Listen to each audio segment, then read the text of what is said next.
Well, we're going to try and unpack what happened yesterday, FAU getting the 2025 season underway, and going to try and dig for some answers. This is the Inside Florida Atlantic podcast, the Florida Atlantic Voice, presented by our great friends at Robes Law Group. I know it's a crowded space when it comes to personal injury lawyers, but Robes Law Group, they are superior. They are there for you. They're an institution in the community. They're based in Delray Beach. Hey, when life tackles you hard, all you have to do is call Robes Law Group personal injury lawyers, your campus accident attorneys, 561 570-5700, or visit robeslawgroup.com. Robes Law Group, ROBES, robeslawgroup.com. So this is a live edition of the Florida Atlantic Voice, so feel free to jump in. Feel free to get involved in the chat, and we're going to try and answer your questions. We're going to try and get you involved. We're going to try and make sure that we calm some nerves a little bit. I think that first and foremost is what I want to try to accomplish. So just for posterity purposes, FAU got back to campus around 10:30 last night. I want to thank all the outstanding crew on Sun Country, your Florida Atlantic airline. Now, they're not the official airline. I'd be overstepping my bounds if I made a comment like that. But thank you to Sun Country for getting us to Maryland safely and back from College Park safely. So we know what happened.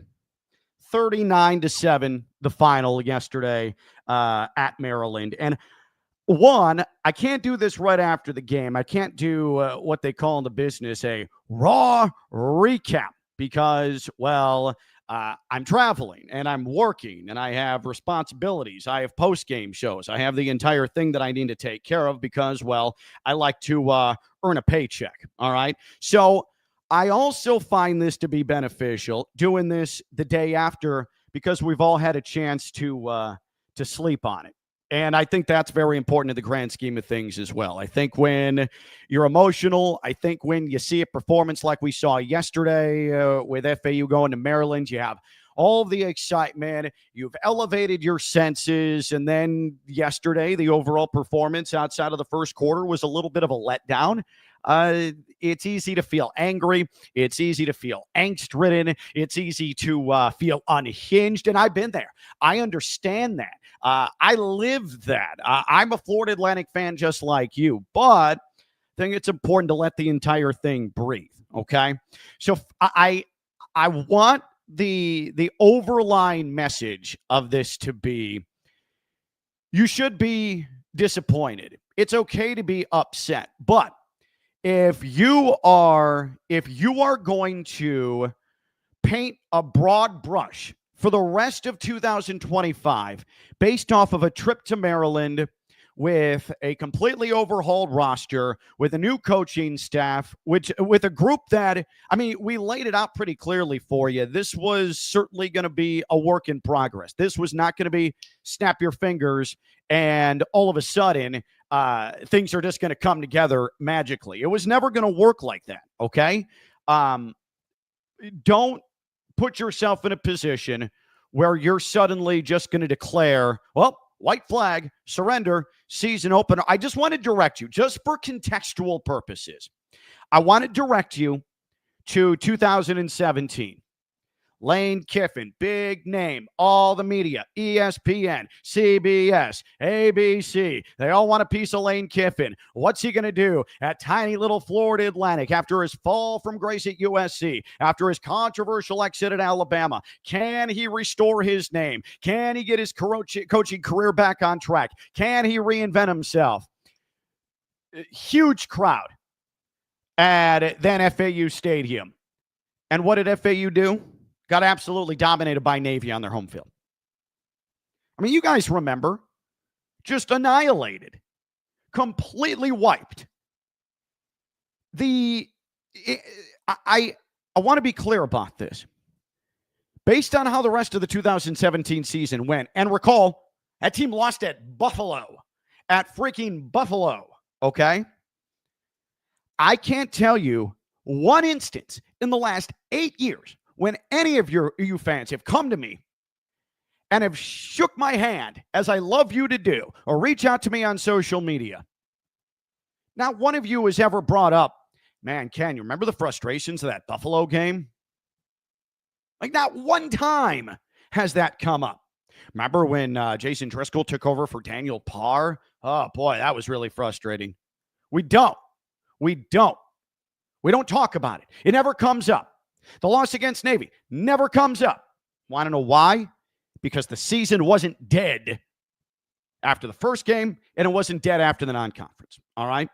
So I want you to keep that in mind. We're going to dive in here to some of the particulars, and I'm going to show you. We all know. We watch the game or we listen to the game, and I hope you listen to the game. And if you watch the game, I hope you synced up the radio broadcast on Fox Sports 640, the free Fox Sports 640 app with the television broadcast.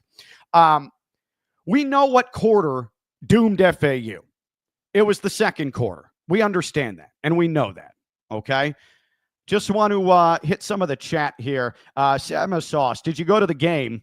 I did. I go to every game. And again, thanks to Sun Country. Not only the flight attendants, but those pilots who did a masterful job of getting us home. Thank you. Also, too, this was my first time ever at Maryland in a football capacity. Basketball in my time at FAU. By the way, I'm going into year 19 as the basketball play-by-play voice. I am so freaking old.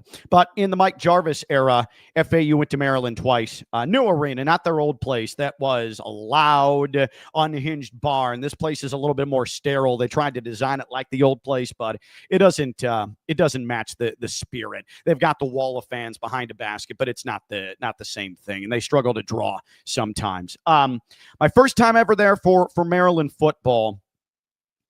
And you can tell it's definitely a basketball school. You can tell it's a program that there's not a ton of confidence going in the head coach, Mike Loxley, who's firmly on the hot seat going into year 7. But credit to Maryland. That team came out. They performed after a shaky start. I think there's going to be a lot of film study discussion for Maryland on the immense amount of penalties that they committed, 14 for 100. Which it was a little bit frustrating. FAU wasn't able to take advantage of that more because Maryland was just handing FAU yardage, much like Michigan State did a year ago with Cam Fancher getting into multiple car crashes during the course of the game. CQ Stadium, I've been to all the Big Ten stadiums. I got to say, it's definitely a bottom 2 stadium. That and Rutgers definitely have some work to do to get to Big Ten standards. Even Memorial Stadium in Illinois, aging venue, they've done about as much as they can do to the place. It's still not a great venue, but you've got the history, the colonnades, that entire thing.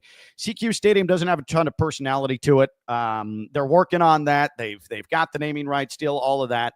The atmosphere, there wasn't really much to it. The students turned up, but it's a 52,000 seat stadium, and the official attendance was 32,000 and change. So say what you will, but Maryland played really, really well. Hack, we've done better against Purdue and Illinois in recent years. I thought this would be closer. Me too. Zach Kittley, too. Lots of fans, too. Lots of people around FAU, too. Sometimes it works out that way, where it just doesn't go well. And I'm not putting FAU on the same level as the following teams that I'm going to mention.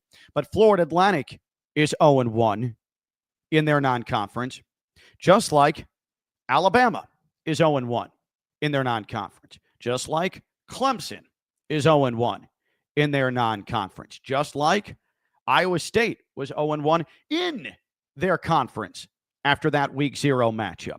So just be frustrated, be disappointed in what you saw yesterday, especially in that second quarter, but don't throw up the white flag, okay? Don't do that. I want to go through and continue to hit us up in the chat here, live edition of the Florida Atlantic Voice, the day after Maryland edition. This will be available in full podcast form after the fact. If you miss it, you can obviously watch the replay on YouTube. But don't forget, you can also download it wherever you get your podcasts per usual. All right, let's discuss the first quarter here, right at the onset. And I got to be honest with you.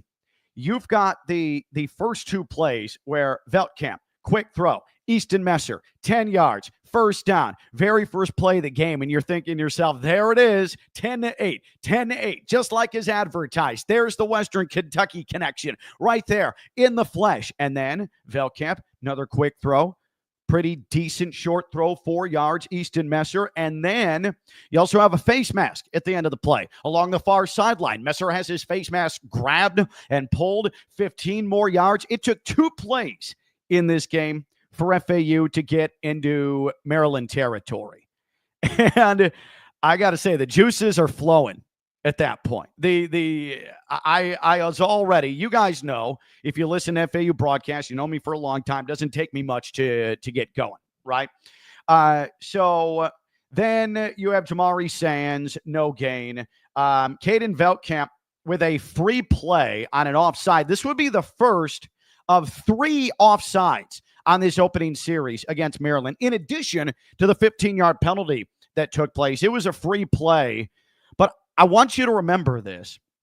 Yes, FAU threw 6 interceptions in this game. It could have been 7 if this flag was actually something outside of an offside in a surprising manner.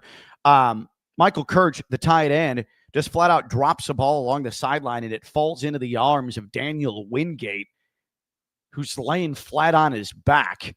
We didn't know it at the time. It was a little bit of a precursor, things to come. But FAU once again gets the benefit of an offside. Now they're at the Maryland 41-yard line. On 3rd and 5, Jamari Sands with his best run of the day, a 10-yard pickup. And Florida Atlantic, within the first 2 minutes of this game, is starting to knock on the door. Delay a game is called against Maryland, where they're trying to interfere with the calls at the line of scrimmage. So that's another flag that takes place. And then you have another offsides against Maryland on 3rd and 4 at the 25. So that gives FAU 5 more yards and another first down. Then Martavius Collins gets involved. He picks up an 11-yard gain. FAU is at the Maryland 20, or make that the Maryland 9-yard line.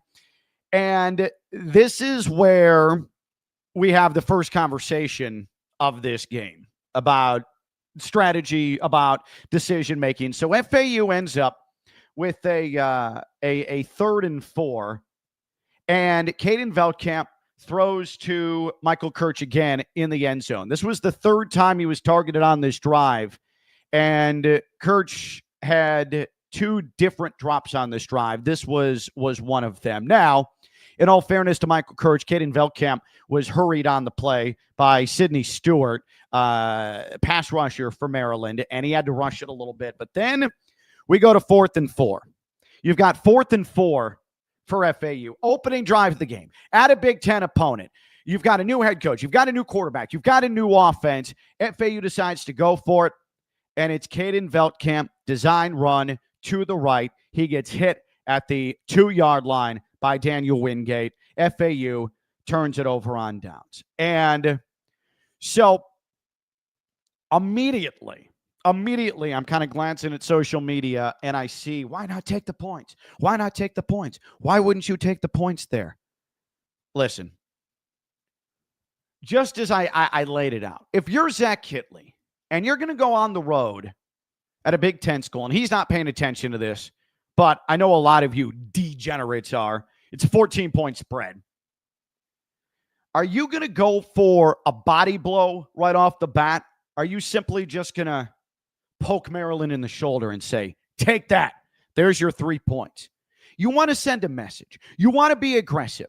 Zach Kittley has talked about how we're going to go for it on 4th down. We're going to push the defense. I thought that was the only call to go for it on 4th and 4. And in fact, I don't know why you would even do anything to the contrary. So FAU goes for it on 4th and 4. Caden Veldkamp runs to the right. And a missed block. Just looking at and I don't know for certain, but it looked like Martavius Collins could not hang on to a block for an additional second that probably would have got Veldkamp into the end zone. And he ends up getting cut down and FAU turns it over on downs. So a disappointing end to a drive where FAU was imposing its will and forcing Maryland into some mistakes. And you always worry about going to a Big Ten school like that. Is it going to snowball? And it didn't. It honestly didn't. But I was 100% on board with going for it, 4th and 4. I don't know how you guys felt, but I thought that was the only play. Zach Kittley didn't even think about a field goal attempt. Trot out Graham Harrison. Nor should he have. I mean, that's the only play in that spot, is to go for it on 4th and 4. And then FAU's defense gets out onto the field, and that's the side of the ball coming into the season where we're thinking, oh boy, look at all those question marks. You've got a new defensive coordinator. He's never called plays before in his coaching career. Look at all these new pieces on defense. You remember last year, the complete overhaul was on the offensive side. This year, the complete overhaul is on the defensive side. And FAU going against the sparkly new true freshman Maryland quarterback, the man who Mike Locksley is tabby to be the savior of not only the program, but his job. And you force a 3 and out. And you made Malik Washington uncomfortable. And not a 3 and out. You end up, they got 1 first down. Then you end up forcing them to punt on a 4th and 15. FAU then goes 3 and out. Maryland then ends up going 3 and out on their ensuing drive. And then this is the FAU response right here. So FAU ends up on a 1st and 10 at the 20. They march down the field. It takes 6 plays to get down the field. And it all culminates from the 27 of Maryland, Caden Veltkamp, is well, first of all, let's get to the interception, the pick 6. Okay. 6 interceptions thrown in this game. That one was not on Caden Veltkamp any way, shape, or form. Okay. Caden Veltkamp is not to blame.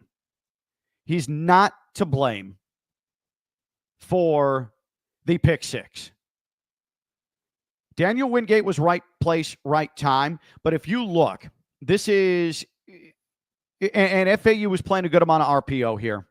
There's a lot of trust in Caden Veltkamp. Play fake. He fakes the handoff. He takes a 3-step drop. And this was a pattern throughout the game. The right side of the offensive line allows a pass rusher straight through. And again, I don't know if this was just a timing thing. I don't know if there was supposed to be a chip on the pass rusher, but typically in quick throw plays like that, a quarterback just lets it go, short route, and there was a receiver out into the flat on the right.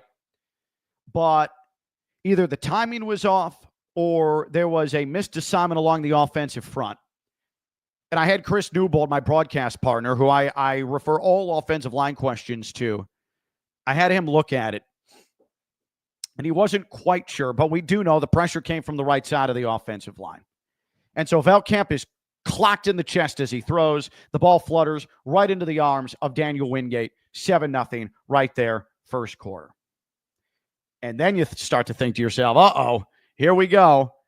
But the resolve that FAU showed, this goes back to the point I was trying to make about Big Ten opponent, season opener. You worry about the avalanche taking place, and FAU completely unfazed. Okay? So, Jay-Sean Platt, who was unbelievable yesterday. FAU has found its special teams ace. Jay-Sean Platt was out of his mind yesterday. He had up over 150 kickoff return yards. Maryland had no answer for him, yet they continued to kick it short to him on special teams. And he found hole after hole after hole. So he has a 35-yard kickoff return to the 42-yard line, and FAU wastes no time taking advantage of the short field. Other than the touchdown, the big play on this was Veltkamp, short pass to the right, Jamari Sands in space, 18-yard pickup. And that play right there was exactly how Zach Kittley's Western Kentucky and Texas Tech offenses, or Houston Baptist offenses too, if you want to go back to his pre-Western Kentucky days, getting receivers, getting athletes, getting talent in space to make plays. That was case in point right there. That was the blueprint right there. 18 yards, a seemingly innocuous pass into a short side of the field, and Jamari Sands miles to run. Easy first down on a 3rd and 17. He runs over a safety at the end of the play for good measure to get to the sticks, first down. And then Veldkamp, who had time. That became increasingly rare as the game went on, but Veldkamp with time. Asad Wasim is able to leak free.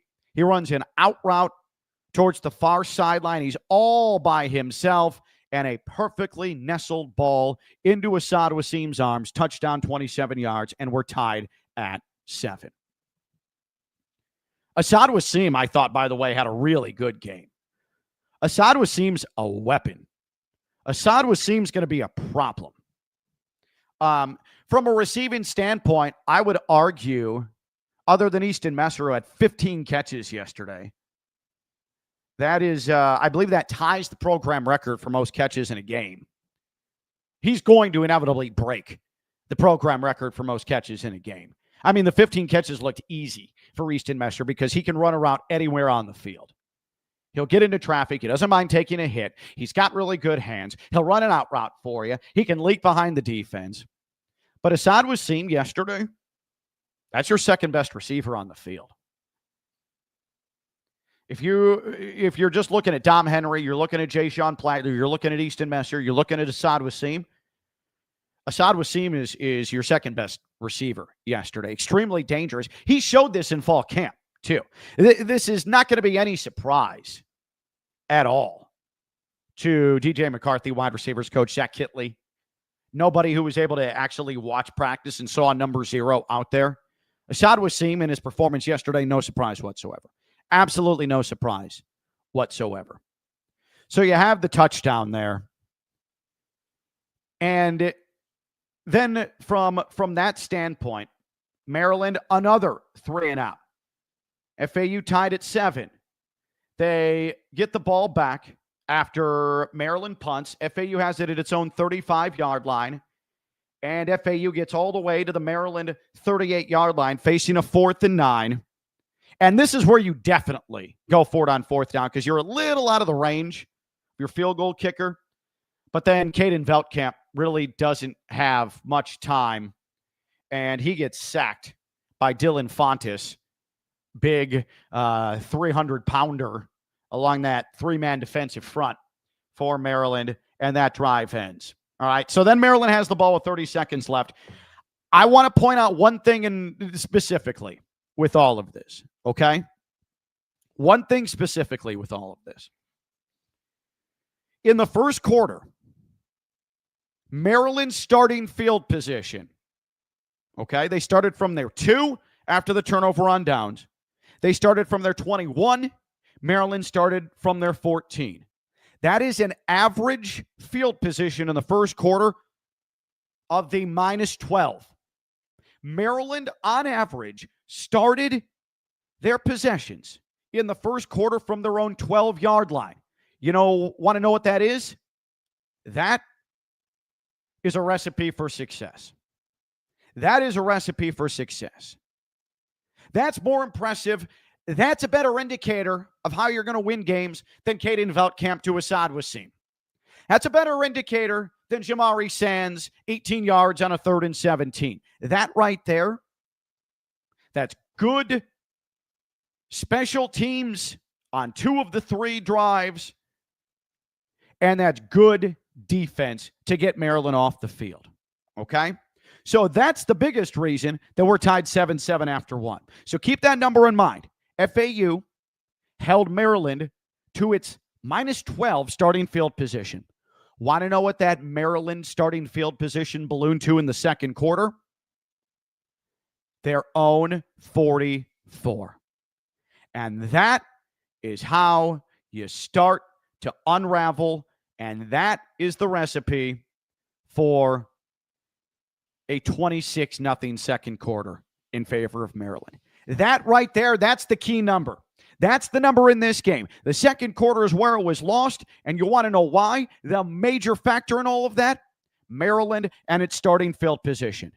They start at their 45, at the FAU 49, at their own 50, at their own 43, and at their own 33, en route to a 26-point second quarter.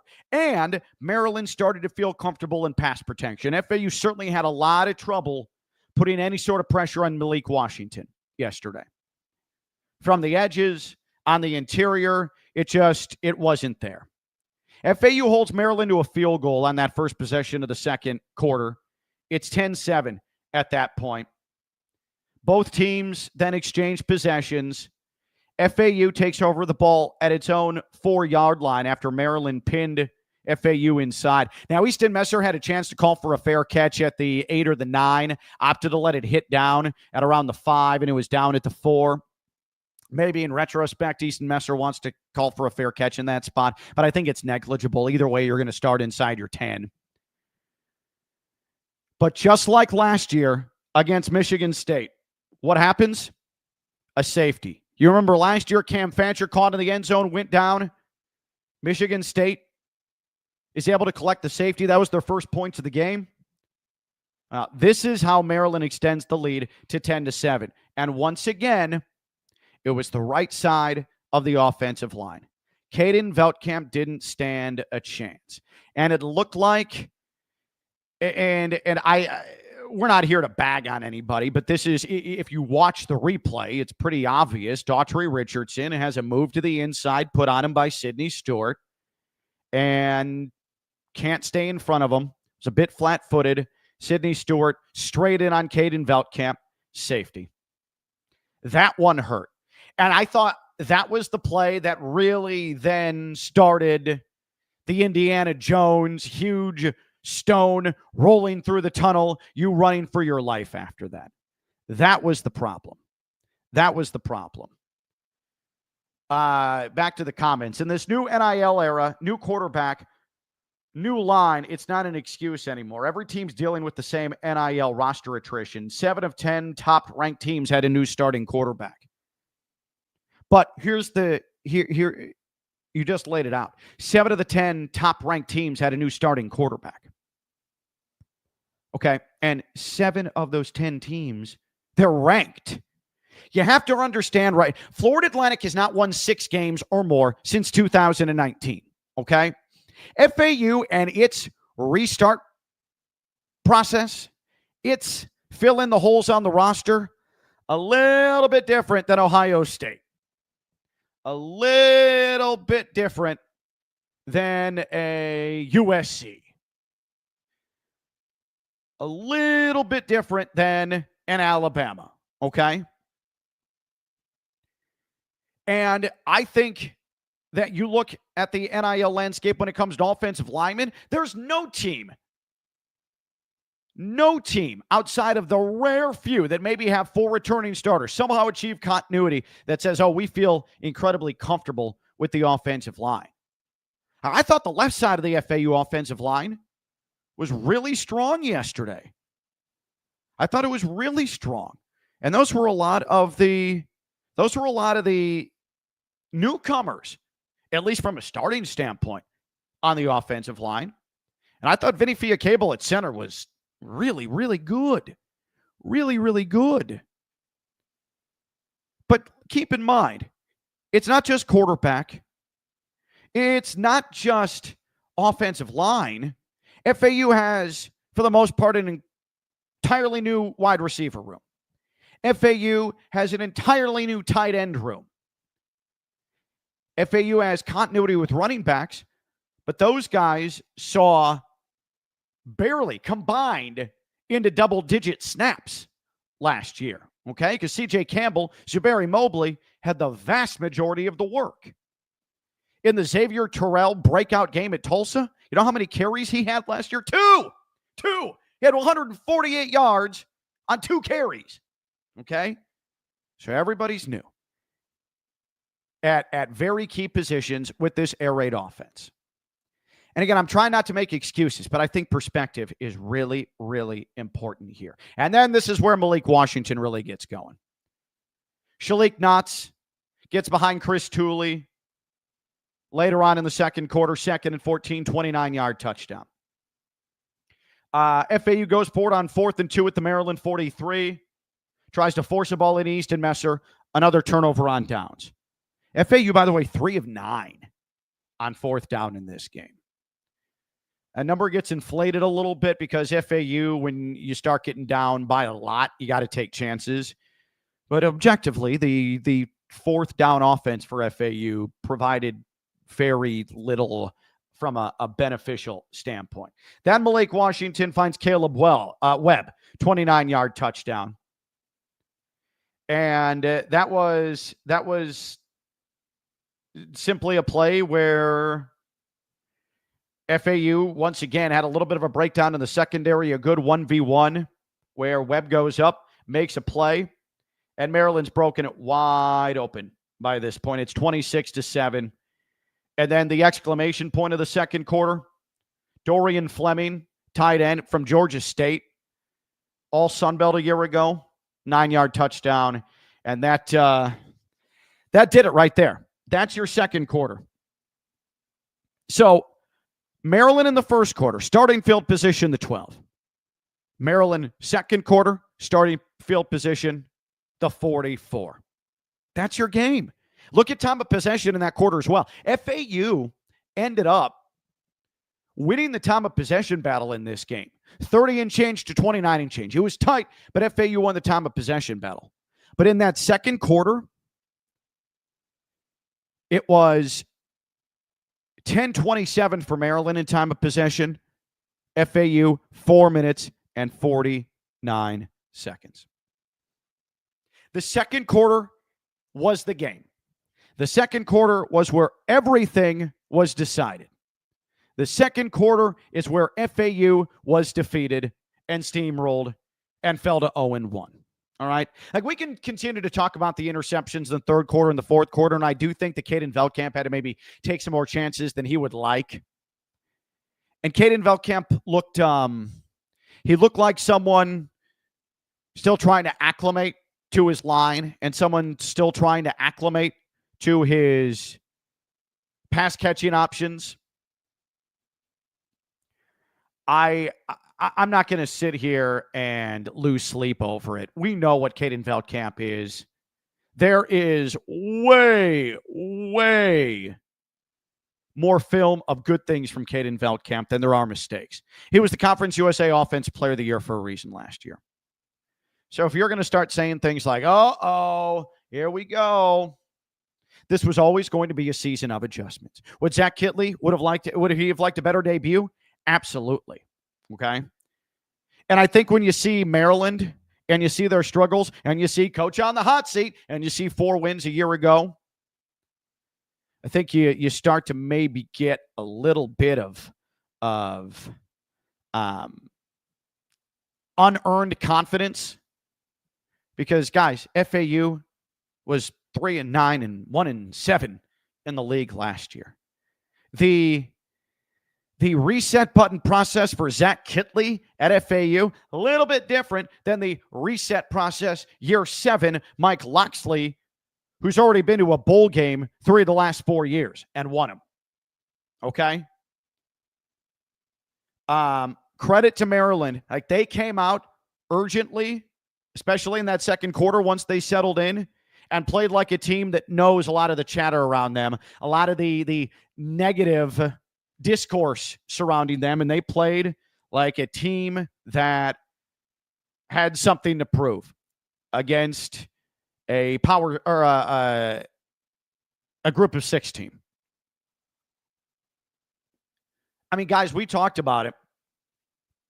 And I mentioned it to you guys in the lead up to this, and I talked about it in the pregame show yesterday on the FAU Sports Network.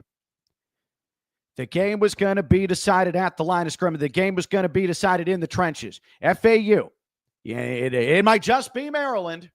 A Maryland defense that couldn't stop anybody last year. Maryland defense that was 13th in interceptions in the Big Ten. Maryland defense that was 13th It passes defended in the Big Ten. Still, at the end of the day, in order to allow yourself to pick on that secondary, which, by the way, for Maryland, entirely new. So throw all those other numbers away as well. None of that matters. 13th, 13th, 13th, bad, bad, bad. Torn apart, ripped apart. Maryland secondary, face plant. Throw it all away. Want to know why? Because one of the starting corners last year for Maryland, one of the few that stuck around, he's now a starting safety. And then you've completely reset the corner room. So what Maryland failed with last year, they don't have any more playing for them. They went out, they got busy, they spent money. They're a Big Ten team. They have it, even if it's just Maryland. And FAU in the trenches. The question was always going to be, even though it's Maryland, how was FAU's offensive line going to hold up against the size and the strength of a Big Ten defensive line? Doesn't matter if it's Maryland, doesn't matter if it's Northwestern, doesn't matter if it is Indiana, doesn't matter. In the Big Ten, you're going to have big boys, you're going to have strong boys, and they're going to get after you. And you are a group of 6 team who is trying to piece together an offensive front in year one of a new coaching staff, who, by the way, came in 6 seconds before the transfer portal opened in December. And guess what? It played out like a Big Ten defensive front going up against a group of 6 unproven offensive line. So none of this should be entirely surprising. Meanwhile, on the other side, Big Ten offensive line, speed, footwork, strength, and FAU's defensive front, a little bit undersized. They had their issues getting to Malik Washington, okay? And I know that it's easy for some of you to sit back and say, Kent's just making excuses. Here we go. Here's the propaganda machine. And there's a rule on this podcast. And if you listen to it enough, you know that I don't say anything on this podcast that I don't say on the air in an official FAU capacity, that I don't talk to the coaches about, that I don't bring up on the coaches show Thursday nights at the Duffy's on St. Andrews and Boca Raton. Okay? So you can call me propaganda shill all you want, but this is the reality of it. If you're going to mail it in for the rest of 2025, guys, this same Maryland team last year at the very same stadium in the very same town of College Park, Maryland, UConn went in. The same UConn that steamrolled Florida Atlantic last year in Hartford, that same UConn team that went to a bowl game, that same UConn team that beat North Carolina in a bowl game. Want to know what happened to them? They went to Maryland, a team that finished near the basement of the Big Ten, and they got rocked 50-7. UConn had a pretty good season, right? Objectively. You wish last year FAU would have had a season like UConn, right? UConn got smacked in the face, got smacked in the chest, got smacked in the groin, got smacked in the knees, got embarrassed, got kicked, got tossed to the curb, 50-7 by Maryland. And you know what UConn did? With an offense they had to reconstruct. There was a reset button last year. They rallied. They sucked it up. They got after it. They developed a running game with a quarterback who was able to lower his shoulder. FAU has a really good, talented offense. You can't just sit here and make broad generalizations based off of yesterday. And again, I've given you the number. The second quarter is where it was lost. FAU threw 6 interceptions.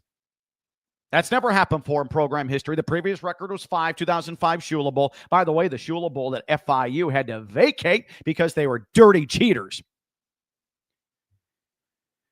So 6 interceptions yesterday is bad. But 2 of them thrown by your backup quarterback, Zach Gibson. You're trying to force things. I wouldn't sit there and freak out about it. 3 of the 4 interceptions, Caden Velkamp certainly played into it. One of them, though, the receiver slips.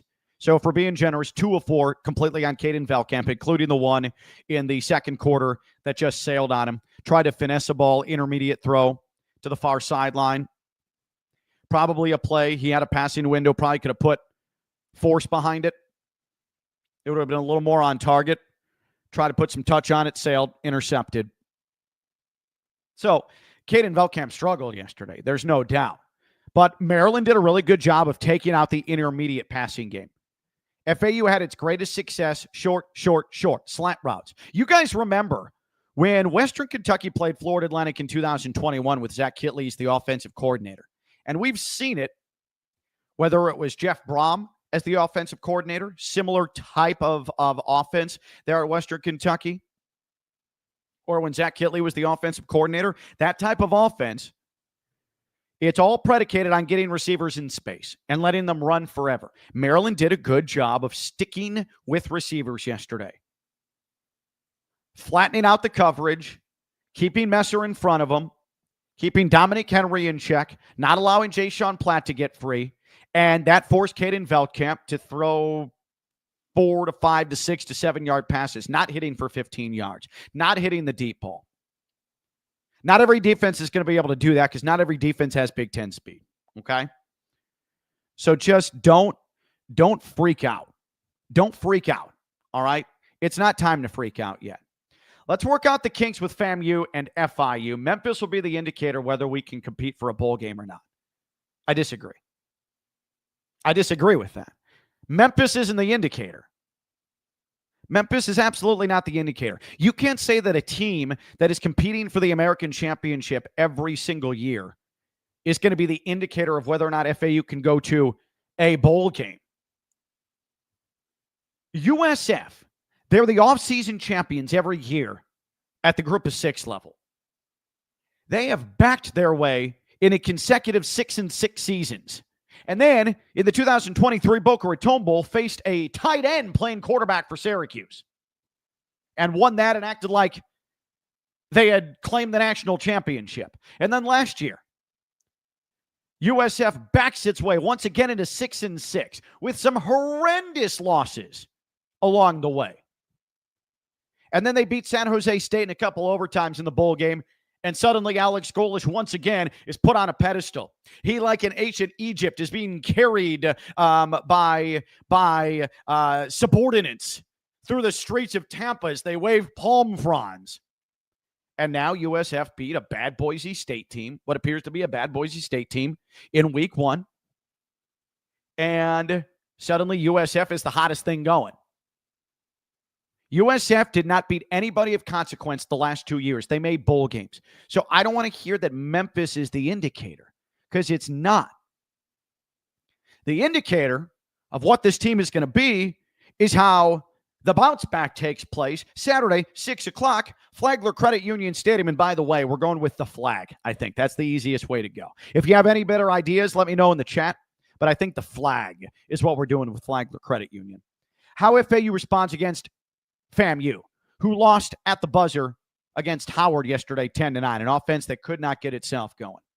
If FAU's defense can play as well as it did against Maryland, and I don't think that 39 points, fine, 32 points, those 32 points are misleading because FAU certainly hung in there.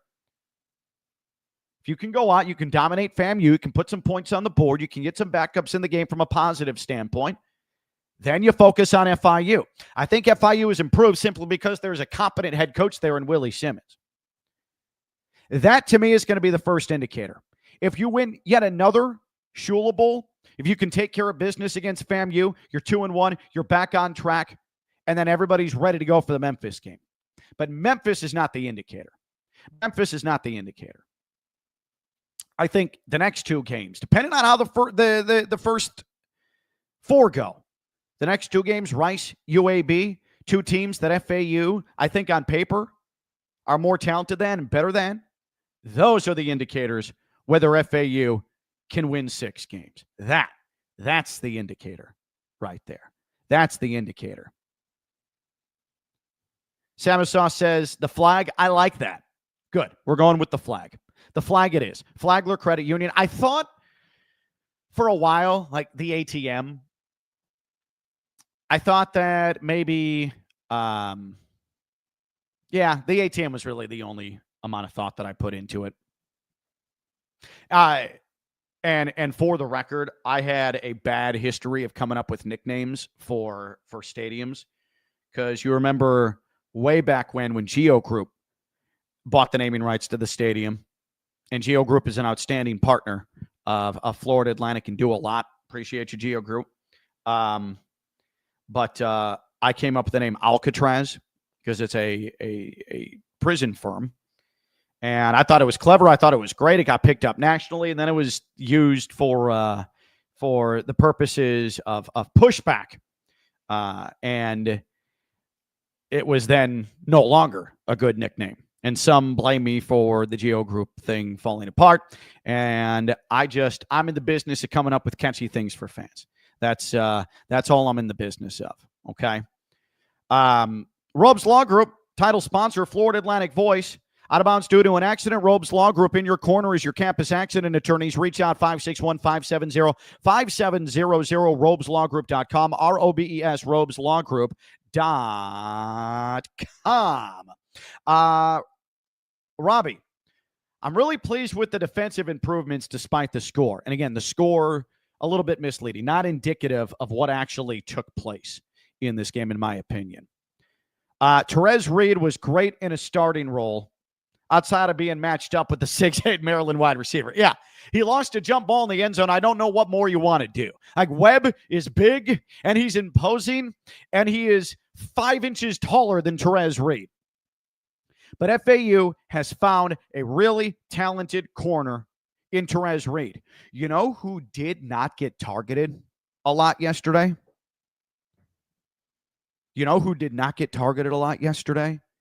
And this is something you need to pay attention to as well.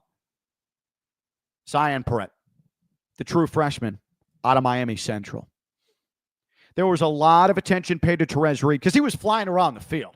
He was excellent. But you know who didn't get targeted? And that is the biggest indicator of a corner and his ability to stick in coverage. Zion Perret. True freshman, Miami Central. Graduated early to get himself on campus and begin the process. He won a starting job, and I barely called his name yesterday. And that is a compliment to a corner. That is such a positive. The secondary was the best unit. The secondary was the best unit yesterday, period, on the field for FAU. Quarterback, running back, offensive line, receivers, tight ends, D linemen, linebackers, secondary. The secondary were superior to everybody, in my opinion. Maybe the film says something different to the coaching staff, but man, the secondary showed that there is a lot of promise there if they can stay healthy. There is a lot of speed and a lot of athleticism back there. And FAU dropped 2 different interceptions yesterday off tip balls. Who knows how the complexion of the second quarter changes if FAU is able to come up with one of the 2 turnovers that looked like they had the possibility of coming up with. So the season's not dead. The season's not over. Okay? It's not dead and it's not over, but how does FAU bounce back against a team like FAMU, Florida A&M? I don't know.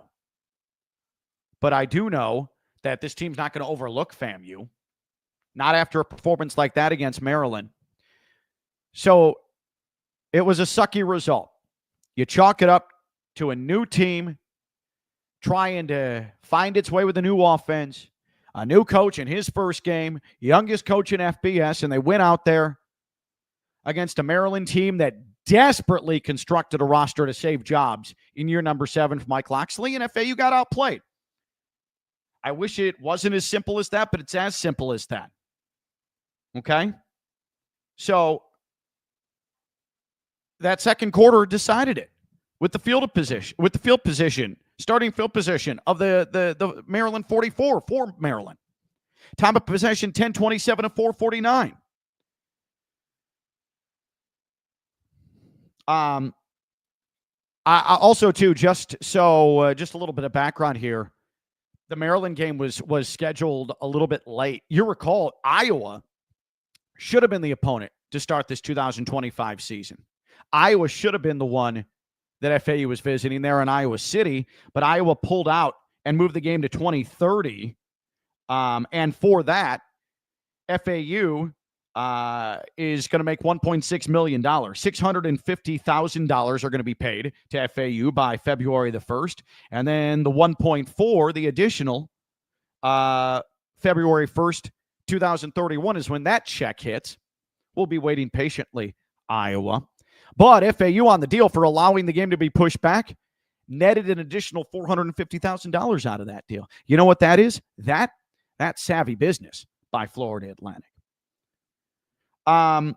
Quick notes about Maryland and just the trip in general. Had seafood. We try and do the dinner the night before with culinary fare native to that area. Like when we go to Rice in a couple of weeks, go to Houston, I think that's going to be Tex-Mex. I think Tex-Mex is going to be the play. We did seafood. I had a little seafood stew at a place called Chef Tony's in Bethesda. That's where we stayed, in Bethesda, Maryland. It was delicious. It was absolutely excellent. And then the post-game spread, for those interested, was some barbecue. Now, let me tell you, eating barbecue on the bus, difficult. You've got sauces in little canisters. You're trying to put them on your brisket or trying to put them on your chicken that are on bread. I tried to stay away from the bread because I'm an annoying health-conscious guy. And you know what I did? I sauced my pants.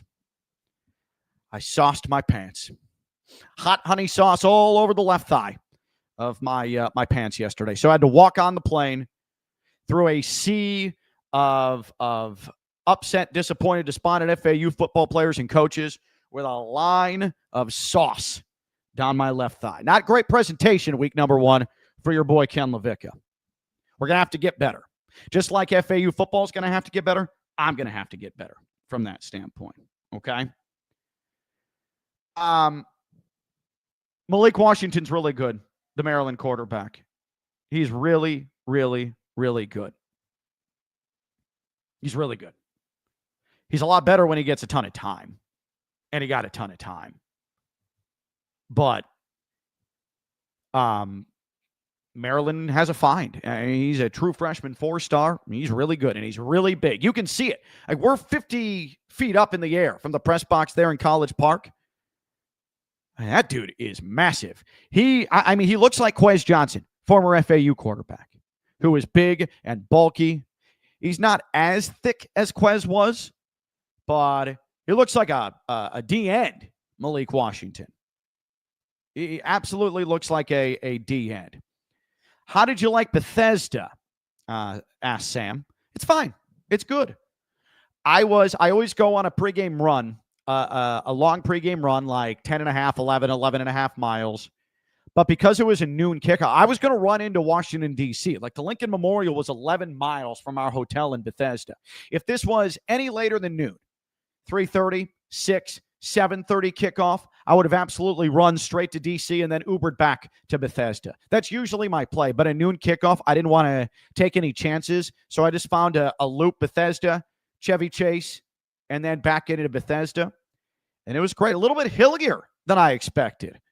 There were some elevation changes I wasn't expecting there. But the weather was perfect. Went out for a run at 55 degrees. It's the first run I've had in 4 months where I didn't feel like I wanted to die. It was phenomenal. No humidity. Nice and cool. Lungs felt great.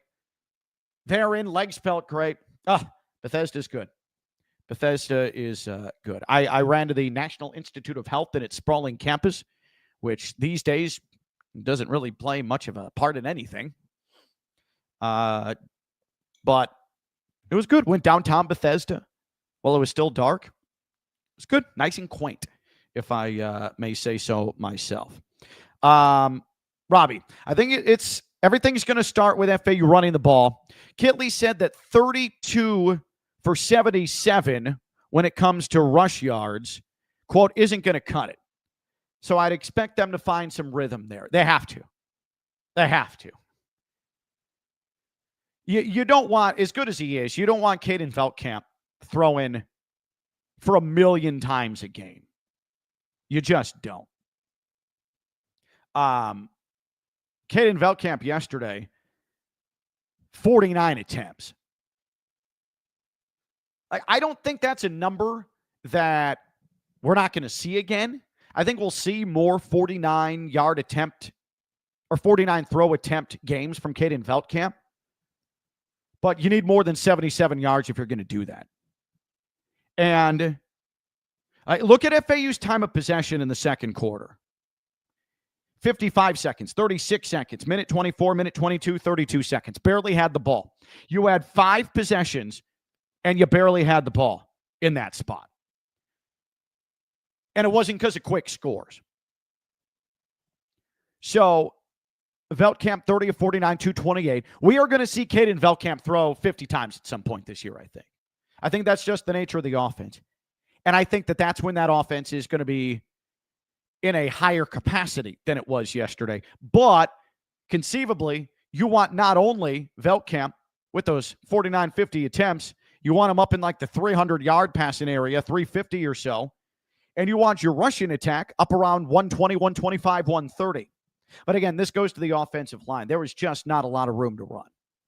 The offensive line was overpowered by the big, massive defensive front of Maryland. By the way, Cole, the nose tackle at 303 for Maryland, that dude was a quarterback in high school and then got to college and just started gorging himself, and now he's 303. I mean, that's crazy. That's absolutely crazy. So, yes, the running game is going to be really, really important. Hack, love the clean uniforms. Yeah. How nice were those? Going to be at the flag for FAMU and at the cage. Special game with my son being a freshman at FIU. Whoa, whoa, whoa, whoa. I didn't know that. I've known Hack for a long time. I didn't know his son was going to FIU. Oh, boy. Let's run it up against the kiddies. That's right. Eat it, son. No special love for your school just because you're attending there. Yeah. Hey, listen. There's no time to pout because FAU should beat FAMU. I'm trying not to throw it on bulletin board material because FAMU over the last several years has been the best HBCU outside of Jackson State. Won championships, won Celebration Bowls. Willie Simmons, great job. But FAU should take care of business against FAMU. And then speaking of Willie Simmons, that's who you're facing off against. Competency at head coach with FIU. So FAMU should be a tune-up for that. Okay? You can feel bad about Maryland all you want, but that's not the pride game. Would you like to compete more? Yes. But Maryland means nothing. Maryland, in the grand scheme of things, you put it behind you and you move on. You know what matters? Shula Bowl. You know what matters? Conference opener against Memphis. Those games. So you better just strap it up and deal with what happened yesterday. And I'm not trying to lack in sensitivity, but that's the reality right now. Zach Kittley's not going to pout. Get on the plane. He's on the tablet right away. See him looking at film, trying to figure out what in the world went wrong. Okay? But just for perspective purposes, 2017, FAU blasted by Navy at home. Whether or not, the weather played a part at a point in the game where it was over and had been over. And things were fine before that. The game was over by the time weather hit, and Lane Kiffin refused to end the game and drew the derision of Navy coaches who took to social media in a very immature manner for a staff representing a branch of the military, in my opinion. FAU, Lane Kiffin, 2019. And I understand Maryland's not Ohio State, but you go to Ohio State, Justin Fields debuting at quarterback, and you get blasted by the Buckeyes. So this is not uncharted territory for FAU. Would you love to beat a power conference team? Sure. You'd love to. You'd love to. But FAU teams have survived not beating power conference teams for much of its existence, for the exception of 2007 when FAU beat Minnesota, and that helped propel them to the eventual Sun Belt Championship and the New Orleans Bowl title. Okay? Let me put it this way. Would you rather be FAU getting blown up by Maryland or defending American Athletic Conference champion Army losing to Tarleton State? You tell me. You tell me which one you'd prefer. And I'll tell you that the one you should prefer is the situation that FAU is in right now. Okay? That's the one that you should prefer. Robes Law Group, they are the title sponsor of the Florida Atlantic Voice. Robes Law Group, ROBES, robeslawgroup.com. Sidelined by an accident, Robes Law Group, they're your campus accident attorneys, personal injury lawyers. They're going to help you score the compensation you deserve. Reach out, 561-570-5700 or robeslawgroup.com. ROBES, robeslawgroup.com. That's robeslawgroup.com. One more here in the chat. A bit surprised with the mistakes offensively, but there's time to fix that. Accurate. Get the run game going. Dial back mistakes in the pass game over the next 2 weeks. Get to a point where you can compete with Memphis. That's the main idea. That's very level-headed. That's certainly the way to approach that. Now, I think that you absolutely want to and need to see improvement with the offense against FAMU on Saturday. Because I don't want to take FIU lightly. Because FAU has beaten them by 3 or more scores every single season since 2017. I know it's been a cakewalk. I know that we've been FIU's daddy, emphatically so, for quite some time now. But again, for the first time in a long time, you actually have a coach at FIU who is pretty good. Pretty good. And did you realize FIU had never beaten Bethune-Cookman before Friday? I had no idea. They were 0-4 against Bethune-Cookman, including 2 losses by the great Butch Davis in charge of FIU. I didn't know that. But don't take the Shula Bowl lightly, okay? So this is a rivalry game. You want to see improvement. Forget having it going by the Memphis game. It needs to be going in this FAMU game where you feel good about it going into the Shula Bowl. Okay? I think that is probably the approach to take with that. Going down there to the worst stadium in all of FBS. And even with FAU's dominance, every single season I go into the Shula Bowl nervous. Nervous because that game you do not want to have a hiccup in. That game. Being dominant, having that trophy in Boca, feels good, means something. Every single year. Even if FAU has a bad year, it means something that thing's sitting there, and FAU not only took it and ripped the helmet off the trophy, but also landed knockout blows over and over and over and over and over again. So I prefer to have the offense looking much better by Saturday, and I think it will. I think this is a little bit of dig in, reset during the course of the week, and be ready for the home opener at the Flag on Saturday, Flagler Credit Union Stadium. All right, that'll wrap it here for this live edition of the Florida Atlantic Voice. I want to mention one thing. Monday night, 6 o'clock, and each Monday throughout the course of the football season, I will be recording a Monday night live edition of the Florida Atlantic Voice where we give out individual and position group awards from the previous game that weekend. Going to be a lot of fun. Come out. Your first drink is on me. I got you taken care of there at Beer Garden in Boca Raton, right on Federal. For a lot of you remember it as the former home of the Florida Atlantic Coaches Show during the Lane Kiffin years and Dusty May years, especially going through that Final Four run. Beer Garden in Boca Raton, Monday, 6 o'clock. A lot of you have the day off from work, so go ahead. Come hang out with me. We're going to give out our individual player awards, offense, defense, special teams, position group honors. And we'll preview a little bit of FAMU as well and tell you about the Rattlers. But we're going to be live out there at Beer Garden in Boca Raton, Monday, 6 o'clock. Come by, have a drink with me, and let's hang out, spend some time together, talk some FAU ball. Okay? Want to thank all the fine folks at Robes Law Group, ROBES, robeslawgroup.com, ROBES, robeslawgroup.com. The finest personal injury lawyers in the land, Robes Law Group, ROBES, robeslawgroup.com. Don't forget to subscribe. Please, please, please, please, please tell your friends, tell the FAU fans in your life to subscribe to the Florida Atlantic Voice podcast. And this is going to be available in full. While it was live on YouTube, it'll be available in full wherever you get your podcasts, Apple, Spotify. If you live in Croatia, whatever they use over there, I don't know, but it'll be available on it. Available wherever you get your podcasts, the Florida Atlantic Voice.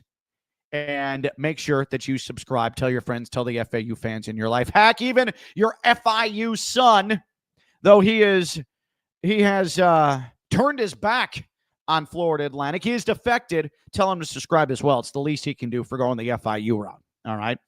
Thanks for listening. Thanks for watching. Thanks for being a part of it. Thanks for hanging out in the chat. We're going to do it again next Sunday, 10 a.m. Eastern time. The Florida Atlantic Voice, the day after the Florida A&M edition. Talk to you Monday night, 6 o'clock, Beer Garden in Boca Raton. It'll be on YouTube. You'll be there on site. We'll have some drinks and we'll talk ball together. I'm Ken LaVicka. This is the Inside Florida Atlantic podcast, the Florida Atlantic Voice, presented by Robes Law Group. Bye-bye.